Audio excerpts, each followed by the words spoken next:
నమస్కారం. మన వ్యక్తిత్వానికి, మన ఇష్టాలకి సరిగ్గా సూటయ్యే కెరీర్ ఏది? ఈ ప్రశ్నకు సమాధానం వెతకడంలో మనకు హెల్ప్ చేసే ఒక అద్భుతమైన పద్ధతి గురించి ఈరోజు మనం తెలుసుకుందాం.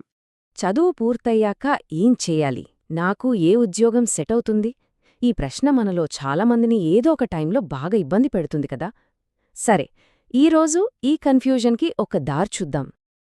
ఈరోజు మన ప్రయాణంలో ముందుగా మన ఫ్యూచర్ కెరియర్ ఏంటి అనే ప్రశ్నతో మొదలుపెట్టి మన వ్యక్తిత్వమే మనకు ఎలా దారి చూపిస్తుందో చూద్దాం. ఆ తరువాత కెరియర్కి ఒక కంపాస్ లాంటి RISEC గురించి తెలుసుకుందాం. మన ఓన్ కోడ్ని ఎలా కనుక్కోవాలి, ఆ కోడ్ నుంచి కెరియర్ని ఎలా ఎంచుకోవాలి, ఇంకా ఇదంతా ఒక బిగినింగ్ మాత్రమే అని ఎందుకు అంటున్నామో కూడా చర్చిద్దాము. మన భవిష్యత్తు గురించి ఆలోచించినప్పుడు కొంచెం టెన్షన్గా ఏ దారిలో వెళ్లాలో తెలియకుండా అనిపించడం చాలా కామన్. కాని దాని గురించి అస్సలు కంగారు పడాల్సిన పని లేదు. ఎందుకంటే ఆ దారిని కనుక్కోడానికే కదా మనం ఇక్కడున్నది. అయితే అసలు సీక్రెట్ ఎక్కడుందో తెలుసా? అది ఎక్కడో లేదు, మనలోనే ఉంది. మన స్వభావంలోనే. మన పర్సనాలిటీకి పర్ఫెక్ట్గా సెట్ అయ్యే జాబ్ ఎంచుకున్నప్పుడే మనం చేసే పనిని ఎంజాయ్ చేస్తాం, అందులో సక్సెస్ కూడా అవుతాం. ఒక్కసారి ఆలోచించండి, మనమందరం ఒకేలా ఉండం కదా. కొందరికి చేతులతో ఏదైనా పనిచేయడం, కొత్త వస్తువులు తయారు చేయడం ఇష్టం. మరికొందరికేమో జనాలతో మాట్లాడటం, వాళ్లకు హెల్ప్ చేయడం ఇష్టం. కొందరికి లెక్కలు, సైన్స్ అంటే పిచ్చి. ఇంకొందరికి ఆర్ట్, మ్యూజిక్లోనే వాళ్ళ ప్రపంచం కనిపిస్తుంది.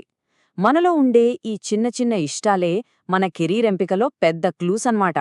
సరే, మరి ఈ కెరియర్ అనే పెద్ద సముద్రంలో మనకు దారి చూపించే ఒక దిక్సూచి ఉంది. దాని పేరే హాలండ్ కోడ్, లేదా సింపుల్గా చెప్పాలంటే RISIC.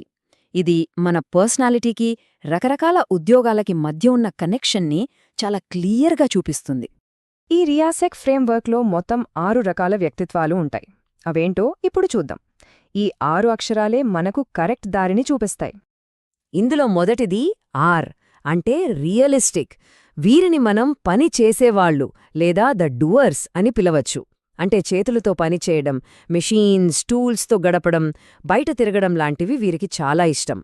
రెండోది I ఇన్వెస్టిగేటివ్. వీళ్ళు ఆలోచించేవాళ్లు లేదా ద థింకర్స్. ఒక ప్రాబ్లం ఎందుకొచ్చింది, దాన్ని ఎలా సాల్వ్ చేయాలి అని డీప్గా ఆలోచించడం, రీసెర్చ్ చేయడం వీరికి బాగా నచ్చుతుంది.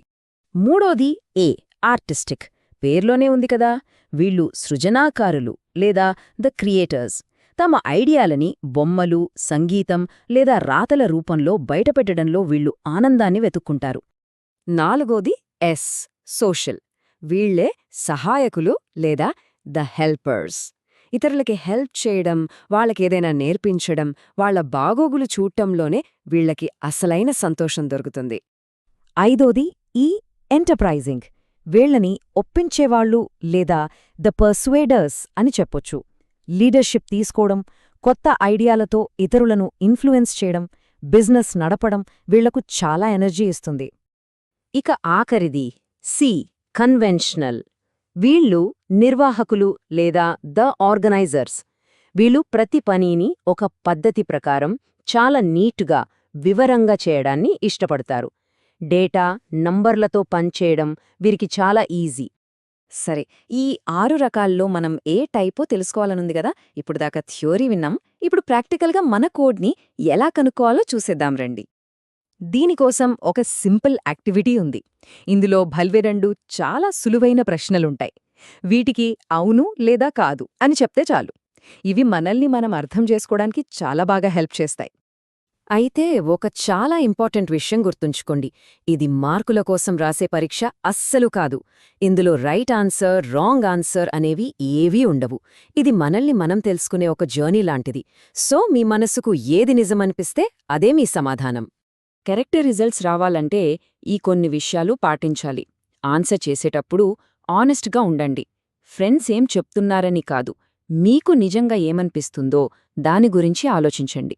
వేరే వాళ్ళని అస్సలు కాపీ చేయొద్దు, ఎందుకంటే ఈ యాక్టివిటీకి నిజాయితీయే అసలైన బలం. ఈ ప్రశ్నలన్నింటికి సమాధానమిచ్చాక మీకు ఏ 2 అక్షరాల్లో ఎక్కువ స్కోరొచ్చిందో చూడాలి. అవే మీ పర్సనల్ కెరియర్ కోడ్.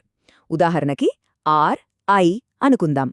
సరే, ఈ కోడైతే వచ్చింది, మరి దీన్ని కెరియర్గా ఎలా మార్చాలి? ఇప్పుడు ఈ స్లైడ్ చూడండి, ఎంత క్లియర్గా ఉందో. మీ కోడ్ని బట్టి మీకు ఏ ఏ ఫీల్డ్స్ సూట్ అవుతాయో ఇది చూపిస్తుంది. For example, me code RI అయితే ఇంజనీరింగ్, సైన్స్, అగ్రికల్చర్ లాంటివి మీకు సెట్ అవుతాయి. అదే AS అయితే టీచింగ్, డిజైనింగ్, జర్నలిజం వైపు వెళ్ళొచ్చు. ఈ C కోడ్ ఉన్నవాళ్లకు బిజినెస్ మేనేజ్మెంట్, అకౌంటింగ్, బ్యాంకింగ్ రంగాల్లో మంచి ఫ్యూచర్ ఉంటుంది. ఒక క్లారిటీ వస్తోంది కదా. అయితే ఒక్క నిమిషం, మనం ఒక విషయం గుర్తుంచుకోవాలి. ఈ కోడ్ మనకు ఒక దారి చూపిస్తుందే తప్ప ఇదే మన ఫైనల్ డెస్టినేషన్ కాదు. ఇది మన కెరియర్ జర్నీకి ఒక మంచి స్టార్టింగ్ పాయింట్ మాత్రమే. ఇక్కడ చెప్పినట్టుగా ఇది మనపై వేసే ఒక స్టాంప్ కాదు, మనల్ని మనం అర్థం చేసుకుని కరెక్ట్ డైరెక్షన్లో అడుగులు వేయడానికి హెల్ప్ చేసే ఒక సలహా మాత్రమే. ఇది మనల్ని ఆలోచింపజేస్తుంది, అంతే. ఈ రిజల్ట్స్ వచ్చాక ఒక్కరే ఆలోచించాల్సిన పని లేదు. మీ టీచర్స్తో మాట్లాడండి, వాళ్ల గైడెన్స్ తీసుకోండి, ఇంట్లో పేరెంట్స్తో డిస్కస్ చేయండి. అన్నింటికంటే ముఖ్యంగా తొందరపడకుండా ఆలోచించడానికి కావాల్సినంత టైం తీసుకోండి. సో ఫైనల్గా మనం తెలుసుకోవాల్సిందేంటంటే, మన గురించి మనం ఎంత బాగా తెలుసుకుంటే మన ఫ్యూచర్ని అంత ఈజీగా ఎంచుకోగలుగుతాం. కెరియర్ సెలెక్షన్ అనేది ఒక పెద్ద చిక్కుముడిలా అనిపించినా మన వ్యక్తిత్వాన్ని తెలుసుకోవడమే దాన్ని విప్పే తాళంచెవి. ఇప్పుడు మీ కెరీర్ దిక్సూచి మీ చేతుల్లోనే ఉంది. అది మీకు దారి చూపించడానికి రెడీగా ఉంది. మరి మీ ప్రయాణంలో మీరు వెయ్యబోయే మొదటి అడుగు ఎటువైపు? ఆలోచించండి.